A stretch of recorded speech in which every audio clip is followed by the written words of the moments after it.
দুপুর গড়িয়ে বিকেল, আর্মি স্টেডিয়ামে তখন টান টান উত্তেজনা। ফুটবল ইভেন্ট শেষে সবার অপেক্ষা নতুন কুড়ি স্পোর্টসের প্রথম আসরের দ্রুততম বালক আর বালিকার জন্য।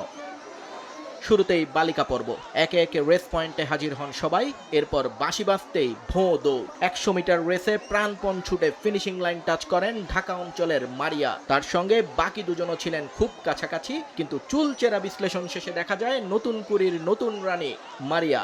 মাঠে বসে পুরো রেস উপভোগ করেছেন প্রধানমন্ত্রী তারেক রহমান। সঙ্গে সঙ্গেই স্প্রিন্টারকে কাছে ডেকে নেন তিনি, জানান শুভেচ্ছা। এরপর শুরু হয় বালক বিভাগের তোড়জোড়। অল্প সময়ের মধ্যেই নতুন কুড়ির দ্রুততম বালক খুঁজে পান আয়োজকরা। সবাইকে যোজন যোজন পেছনে ফেলে আনন্দে ভাসেন খুলনার Zakir Hossain. Finishing line touch করতেই সিজদায় লুটিয়ে পড়ে সৃষ্টিকর্তার প্রতি কৃতজ্ঞতা জানান তিনি। তাকে অভিনন্দন জানান প্রধানমন্ত্রী।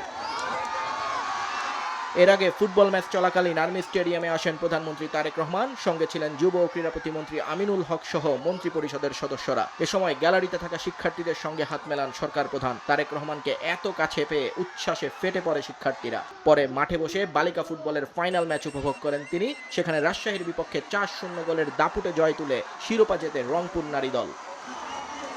আর বালক বিভাগ ফুটবলে চ্যাম্পিয়ন হয়েছে সিলেট অঞ্চল। ময়মনসিংহকে 1-0 গোলে হারিয়েছে তারা। নিয়ন মোহাইমিন, সময় সংবাদ।